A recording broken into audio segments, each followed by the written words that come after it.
Welcome to the lecture on radar, LiDAR, and sonar. So all of these are forms of active remote sensing, and by definition, this is a system that provides its own source of energy and illumination. The three examples are shown here, and they transmit their own electromagnetic emanations at an object. It records the energy reflected or refracted back to the sensor. By knowing the physics of the speed of the pulse or laser or sound, you can determine the distance to the object, and you can create images to be used in a GIS system. So we have an example here of radar in the first image, LiDAR being flown from a small aircraft, and sonar being collected with a device attached to the hull of a ship, and it is mapping the seafloor.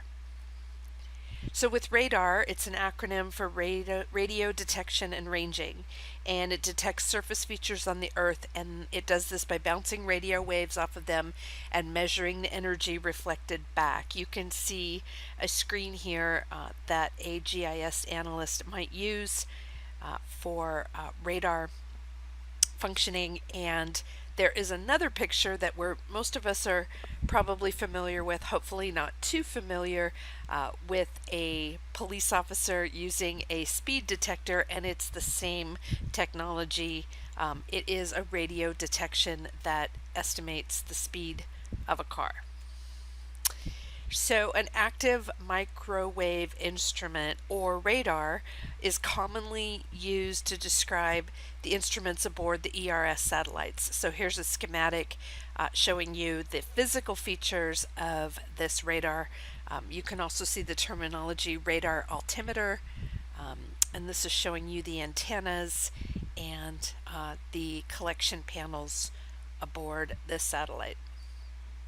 So with radar principles, it does work in portions of the electromagnetic spectrum, and you can see here that the size of radar bands ranges from about 30 centimeters down to about 0.75 centimeters, and they are designated as L, S, C, X, and K bands.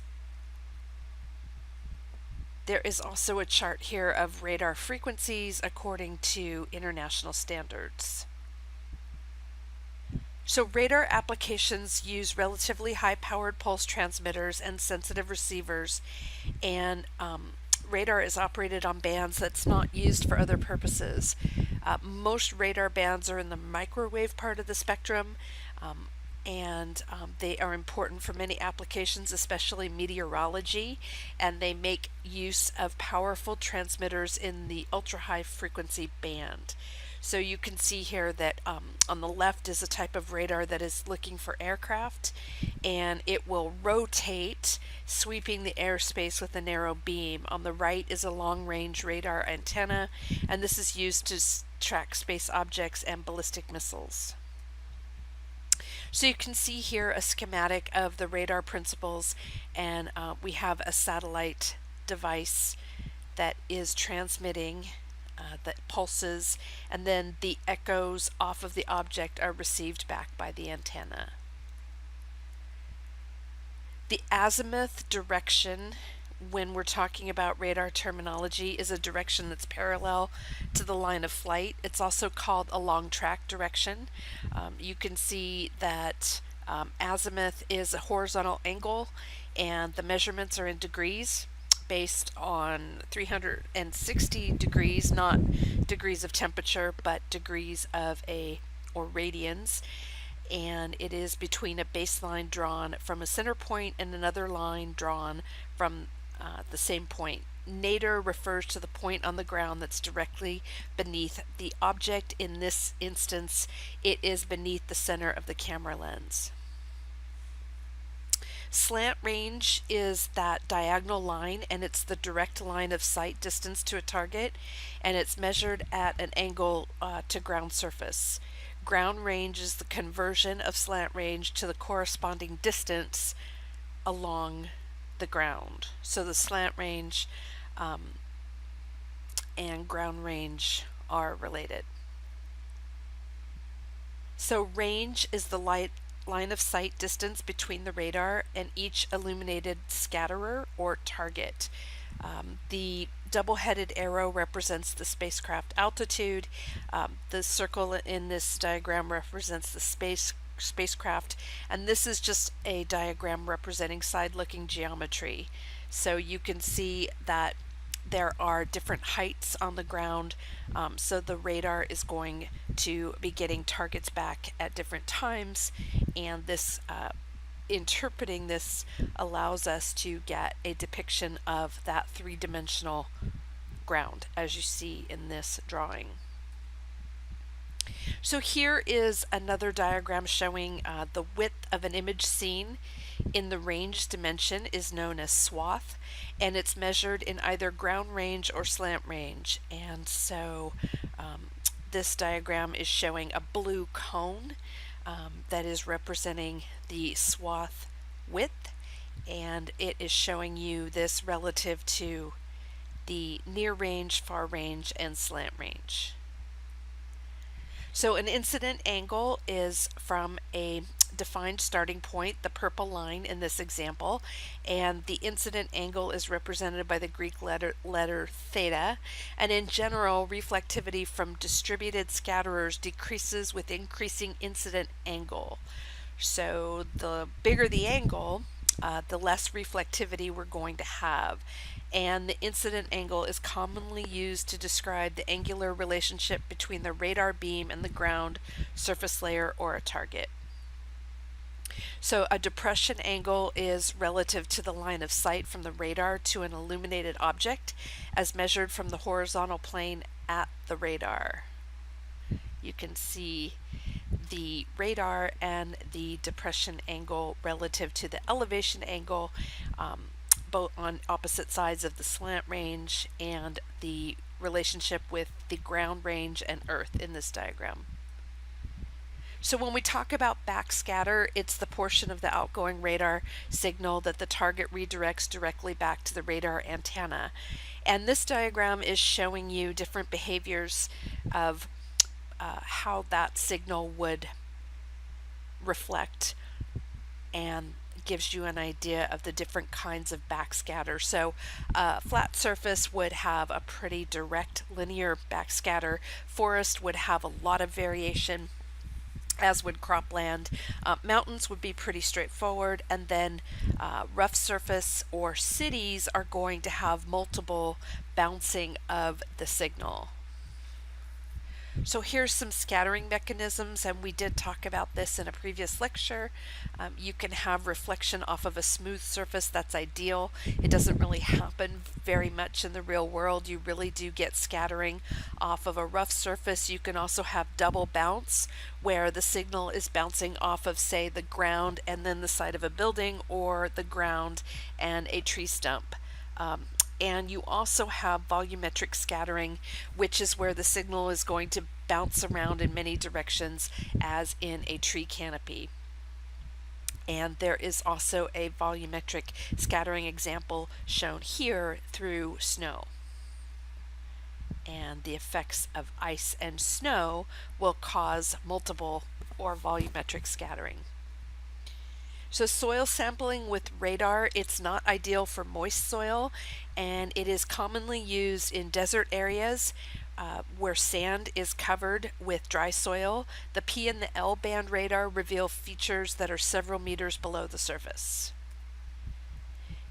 So radar penetration of soil is possible. In fact, an ancient megalake in the Darfur province of northwestern Sudan is currently being studied. There was a GIS project where a radar was flown with the shuttle radar topography mission, and you can see the resultant GIS map product here in finding that ancient megalake. And right now in Darfur, in this part of Sudan and Africa, there are serious droughts, and they are causing big social problems. And so the study of these areas using radar is a good application. Here's an example of airborne microwave observatory, and this is measuring subcanopy and subsurface. So this is ultra high frequency synthetic aperture radar, and it has the capability to penetrate through substantial vegetation canopies and soil to depths of approximately 1.2 meters. Here is a representation again of radar penetration of vegetation. So the red and the orange areas are showing you the areas of the data collection being sampled from this aircraft. And this is the GIS maps that you see at the bottom. On the left is radar data, on the right is a digital elevation model, and the arrows are highlighting a temple that was found in very dense vegetation. And it would have been very difficult to find this on the ground, but it was much easier using aircraft. So radars are used for digital elevation models, and they are a three-dimensional representation of a terrain surface. This one is an Aster example satellite, and it's showing the different elevations in scales of blue. So radar can be used to collect treetops, and it's not very useful for the ground variation, but it is very useful in this example for the different heights of the trees in this canopy. So how is a digital elevation model generated? You can see that the transmitted waves are shown in green lines and the received waves in red lines, and from airborne or satellite remote sensing, we can get stereo images. Radar and LiDAR use a semi-automated process to create a digital elevation model, and by technologically combining, stereo images generally have a right and a left side, and you can combine those two. And then the top example again is a technique called radar interferometry, and the two receivers are 60 meters apart. And by combining that information, you can get a digital elevation model. Radar is very useful for sampling at night. So for the study of night migrating birds, bats, and insects, radar data can be very, very useful, and it can show magnitude of the size of these colonies or aggregations of animals, the location, timing, speed, and direction of migration patterns. It provides important information on key stopover sites. Synthetic aperture radar is collected in the manner that is shown in this diagram. So there's two passes.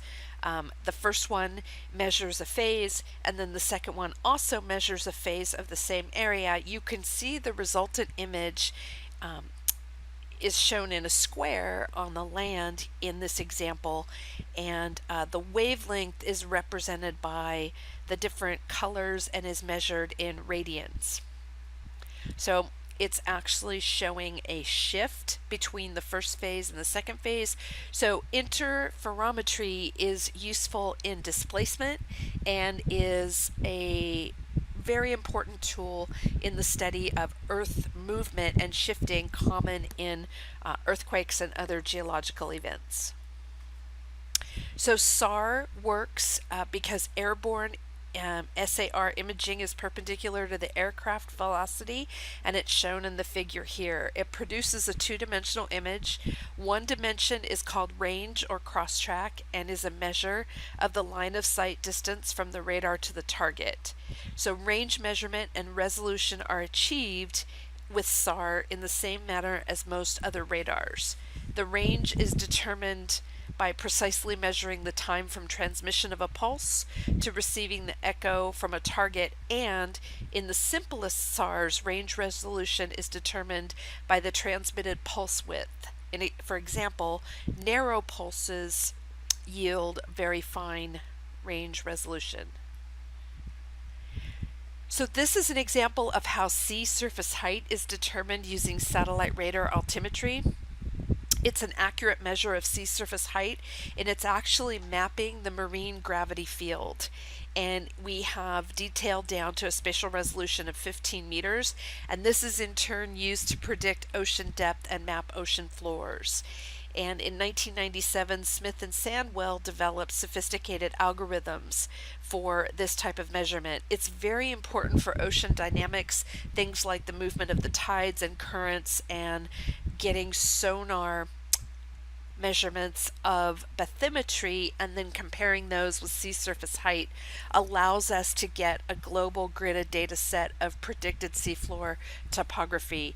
Geologists use this technology to search for sources of petroleum and to determine the optimal routes for putting down undersea cables and pipelines. It's not used for navigation because it's not accurate enough for those purposes. So synthetic aperture radar is used in environmental monitoring, Earth resource mapping, and then military systems are the primary applications. And they all require broad area imaging at high resolutions. And oftentimes the imagery needs to be acquired in inclement weather or during night. And so daytime ideal or optimal conditions are actually pretty hard to come by for most areas of the world. And so something like synthetic aperture radar can take advantage of long-range propagation characteristics of radar signals, and then the complex information is processed into high-resolution imagery. It does complement photographic and other optical imaging capabilities, and again, there are the positives of minimum constraints on time of day and atmospheric conditions, and unique responses of terrain and cultural targets to radar frequencies. So here are some pictures and a summary again of radar applications. Mineral exploration, looking at oil spill boundaries, a very important ecological function. Looking at sea states, ice hazard maps, and reconnaissance and targeting information to military operations. So you can see in the map here on the lower left that the different types of minerals are categorized and colored. So it's really important for different types of exploration. And in the upper right, you can see some ocean navigation. Radar is very useful for identifying ice hazards. And then on the bottom right are some military applications. Interferometry, which we mentioned before, allows extraction of height information, and this renders a three-dimensional topographic view, as you can see here. So on the right is a DEM, and then on the left is the point cloud that can be created using this interferometry data. So a practical example.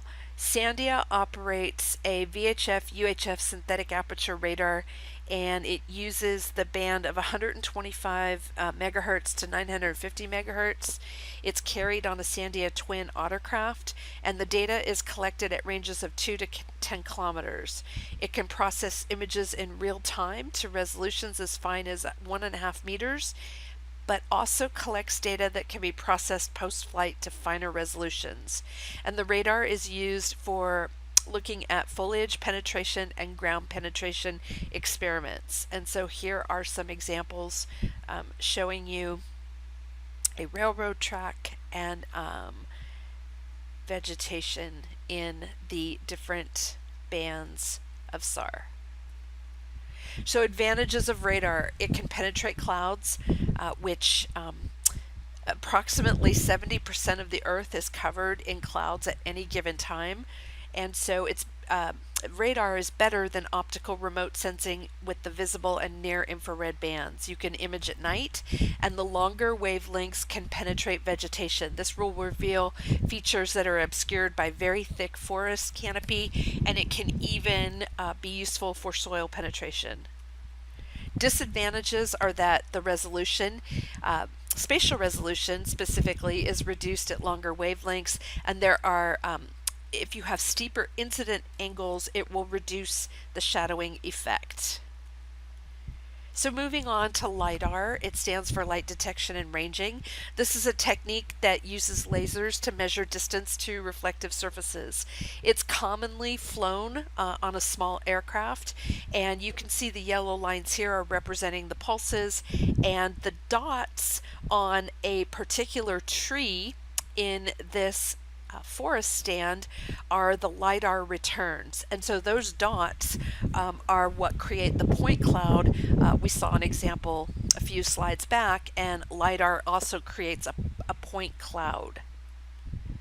So the principles: light pulses are emitted through the atmosphere, they're attenuated and then backscattered. This backscattered signal, as a function of time, therefore distance, is collected on a telescope, and it permits us to retrieve information about the components present in the atmosphere.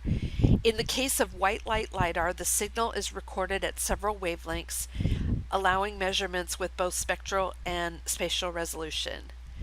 So you can see here an example of one wavelength in blue on the left, and then on the right we are looking at 5 different wavelengths shown in the colors red, orange, yellow, green, and blue. When we work with LiDAR data, oftentimes we'll do what's known as interpolation, and this is an estimation of surface values based on known points of data collection. So if you look at the two images, on the left would be samples stations, and they're shown with green and yellow dots, and then that's the before, so that would be our known data points. And then the after is a smooth surface, and it is a way that the computer estimates what would occur based on the statistics that it has available to it. This is useful for estimating elevation, rainfall, temperature, and chemical dispersion, say smoke from a fire, ozone levels, and other types of chemical dispersions. Raster operation is the most common, and in a vector environment it will use a tin or triangulated irregular network surface model. And techniques will vary. The different some kinds of interpolation are inverse distant weighted, natural neighbors, trend surface analysis, spline, and kriging. So with multi-points, this is a geometry type, and it's used to represent numerous points that are grouped into an individual shape. So the grouping reduces the number of rows in a feature table class, and multi-points are beneficial because many points can be handled at the same time. This reduces storage retrieval costs, mostly time and cost of storing the data. A point cloud is a large collection of multidimensional LiDAR data, and it can represent the environment, so grounds, buildings, highway overpasses, forest canopies, anything else that the laser beam is sampling during a survey. So with point density and point spacing, the density is the number of points in a given area. The greater number of points, the denser the data set is considered to be. Point spacing is a one-dimensional measurement of points along a line. This example is showing an average point spacing of 4 feet between each point. When we talk about a return, this schematic is showing you that there are 4 signals that are being returned. And so laser pulses emitted from LiDAR systems reflect from objects both on and above the ground.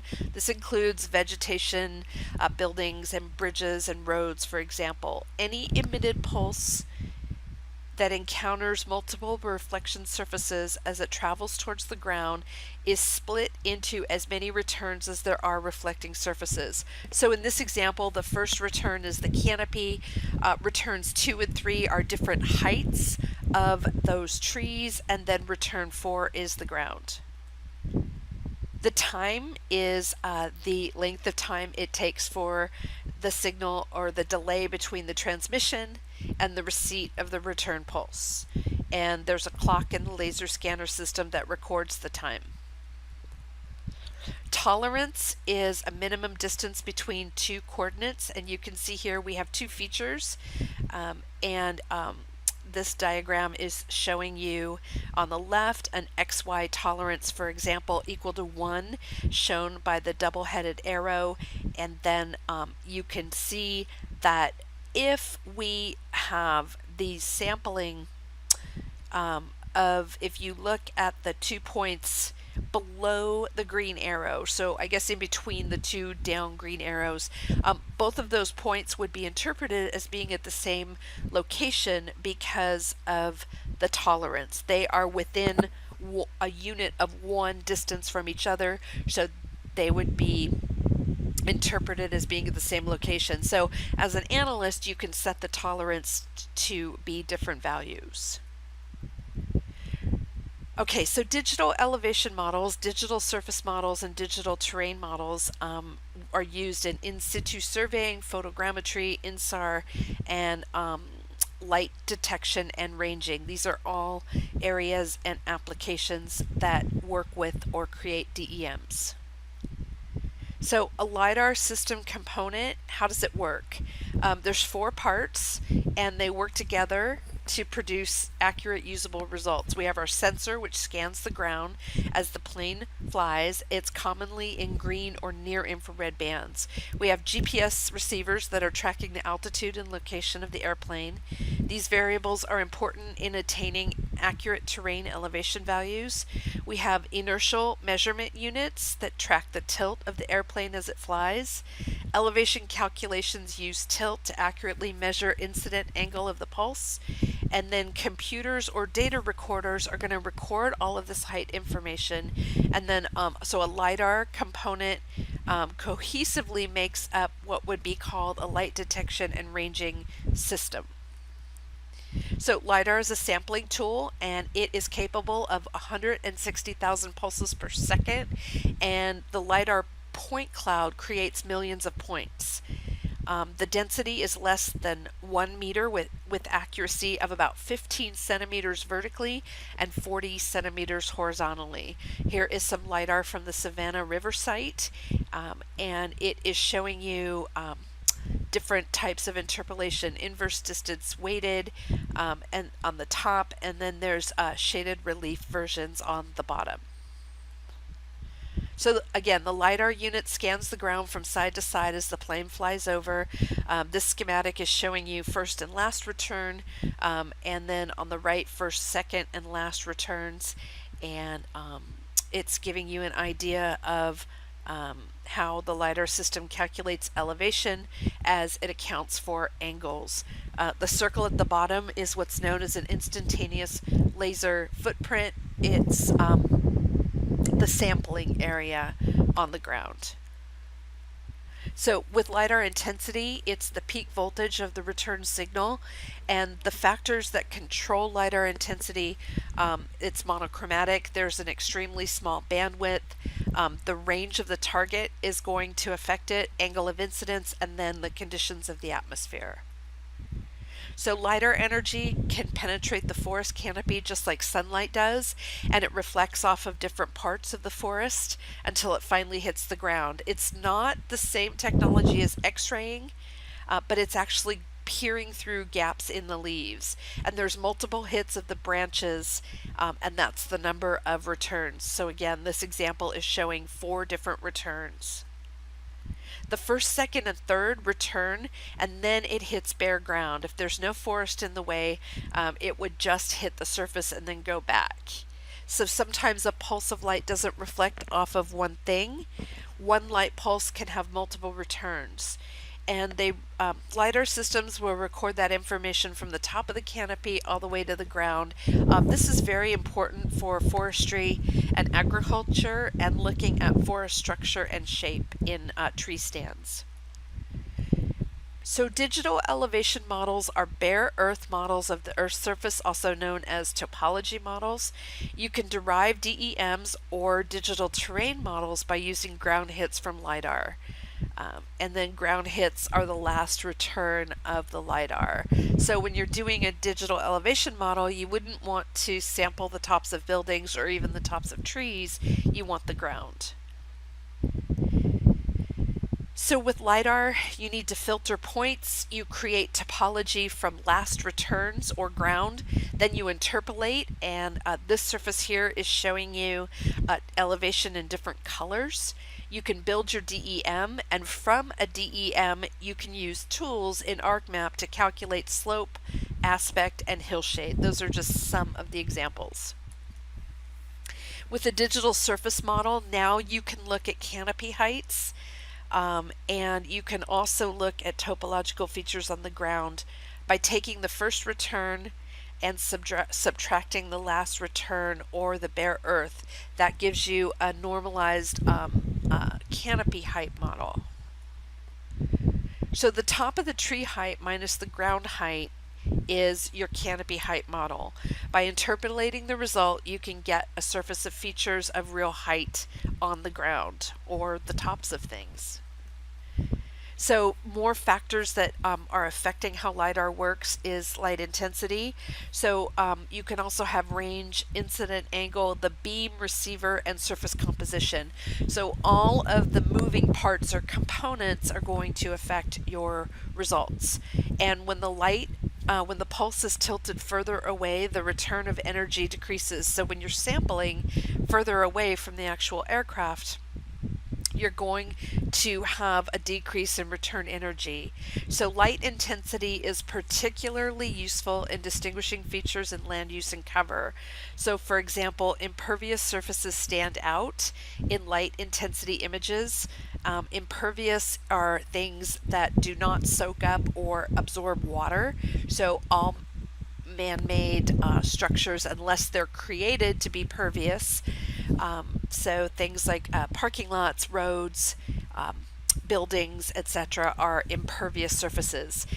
Object-based image classification segmentation are things that can detect the total square area of man-made surfaces and separate features out using light intensity values. So the strength of LiDAR varies with the composition of the surface object reflecting the return. Reflective percentages are referred to as LiDAR intensity. Codes are generated by the reflected laser pulse in a semi-automatic way, and ASPERS, or the American Society for Photogrammetry and Remote Sensing, has defined a list of classification codes for LiDAR. So for example, there's ground, vegetation, separated into low, medium, and high, building, water, unassigned, etc. And if you do work with LiDAR, you can search out ASPERS codes, or I can help you find them. So with accuracy of LiDAR measurements, there's a national standard that is established by the Federal Geospatial Data Committee. It's based on root mean squared error, and this is a type of standard deviation. So you can see in these diagrams here, they're representing a bell curve, and standard deviation refers to how far away from the mean your data is distributed. So when you look for differences between subgroups or other effects of relationship between variables, that's looking for root mean squared error. Don't worry too much about the specifics of it, just know it's the spread that's left over when you have accounted for any relationships in your data, when you have fitted a statistical model to the data. So in the bottom here, this is actually an example of looking at height of females and males, and then that horizontal bar is representing variation, or RMSE, which is root mean squared error. The lower your root mean squared error, the tighter your data is around a central mean. And LiDAR is very accurate, so there's a low RMSE. So there's metadata that's collected for a LiDAR flight, and it is shown here on the right, and this is a notepad document that is showing first, second, third, fourth returns, unclassified codes, and you can go down and see intensity, class code, user data, point source, etc. So that's all your metadata. On the left is just an example of the LAS dataset properties tool. So some of you might be interested in looking at LiDAR measurements for your project. We won't be doing any exercises together as a class, but it is an option if you're interested. I can give you ESRI or direct you to ESRI training for LiDAR or provide you with exercises. Again, accuracy LiDAR is very accurate, and this is just an example here of a Savannah River site project. And if you look at the graph of the derived elevation versus the in situ elevation, you'll notice that the R squared is 0.9992, and that means that that line is almost 45 degrees. It means that those data points are very, very tight around a central mean. So here's an example of LiDAR or bathymetry that is a Shoals project scanning hydrographic operation airborne LiDAR survey. It employs a LiDAR-based technique known as airborne LiDAR bathymetry. It can be done rapidly and accurately measures seabed depths and topographic elevations. It has the ability to overcome many of the disadvantages of conventional acoustic survey techniques. So usually bathymetry is collected with something on the bottom of a ship, and in shallow areas it can be very difficult to get in near shore measurements. But if you fly LiDAR, as you can see in this diagram below, the picture here, you can get very accurate shallow water bathymetry. The top is showing that there's two beams. Red bounces off of the water and green penetrates the water. So advantages of LiDAR. You're better able to map bare earth elevations in forested or vegetated areas because only a single laser pulse needs to be able to reach between the trees and the ground. Post spacing for digital elevation data is considerably denser. And an example would be LiDAR from the eastern North Carolina has a spacing of approximately 3 meters, whereas older methods were 10 to 30 meters. And then digital elevation data created from LiDAR are less expensive than traditional methods. Disadvantages of LiDAR: it cannot accurately delineate all stream channels, shorelines, or ridge lines that you can see on photographic images. So manual processing is still required, and the contours derived from LiDAR are not normally hydro-corrected to ensure downward flow of water in digital elevation data. So you can see here that these yellow lines are contours that were added to the LiDAR data. So we're going to finish up with sonar, and this is multi-beam echo sounders mapping the seafloor, and there is sound that is transmitted from the hull of the ship. The signal is bounced off of the seafloor based on the time elapsed between when the sound is emitted and recorded. The oceanographers can determine depth of the seafloor. And you can also determine hardness of the seafloor, and that's indicative of the type of habitat. So for instance, sandy bottoms are very different from rocky or hard bottoms. There's also silt and mud and various components. Sonar stands for Sound Navigation and Ranging System. It is a type of active sensing. It was developed during World War II to look for submarines. So you can see here that this is multi-beam data. There's several circles here. They're all being collected at the same time, sent out from the hull of the ship. And there is a combination of drop cameras and ROVs or remotely operated vehicles on most ocean data collections. So the principles are that there is a pulse of sound, which is represented by the red curved lines. This is often called a ping, and it listens for the reflections or echo of the dotted green lines of the pulse. The pulse of sound is generally created electronically using a sonar projector that has a single generator, power amplifier, and electroacoustic transducer or array.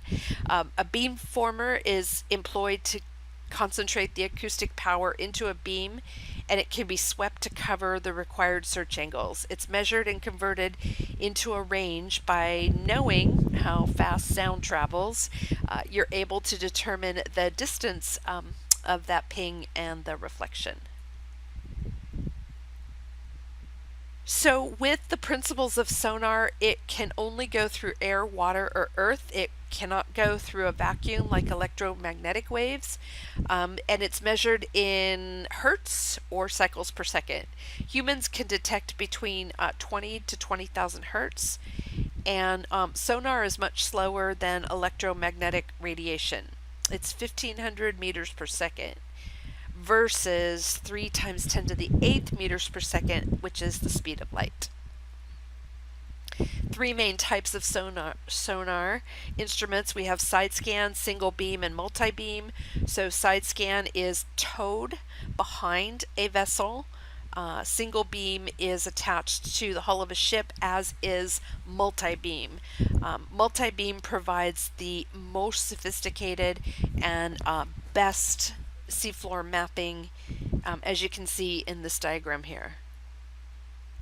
So we've had advances in seafloor mapping. Before 1940, lead line sampling was where people would just drop a lead that was attached to a line over the side of a vessel and measure how many meters it was to the bottom.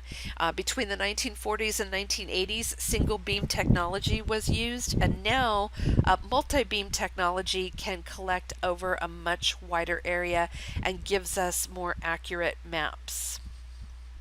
Here's some examples of objects that have been detected on the seafloor using sonar. There's planes have been found, drowning victims, and anchors from ships. So sonar is used in seismic surveys. There are small explosions at the surface to generate intense sound waves. Reflected sound is recorded by a series of detectors on the surface. This is a sophisticated signal processing, and it provides a shaded cross-section of relief, and this is used in petroleum exploration. And ultrasound is a form of sonar, and most of us are familiar with images of growing human babies. Ultrasound is also used to look for tissue anomalies, tumors, and irregularities in internal organs. So here is single beam sonar. A single sound pulse is sent into the water column at specific intervals. It provides a very narrow acoustic footprint or small area. It's usually along one transect line. It doesn't provide continuous coverage of the seafloor, but it is used for bathymetry data along a transect to identify seafloor habitats and for recreational fishermen that don't need sophisticated maps. It's used for mapping channels for hydrographic and engineering applications, and it was originally the only equipment that we had from about the 1940s again through the 1970s or 1980s. There's a single source from single hull mounted transducers, and depth is calculated by calculating the time to receive the reflection. You can collect for water conditions, and it is influenced by temperature, salinity, and pressure of the water, and it varies with season and time of day. Disadvantages of single beam sonar: there's sparse coverage. If you do need a significant amount of data, you might have to have many passovers.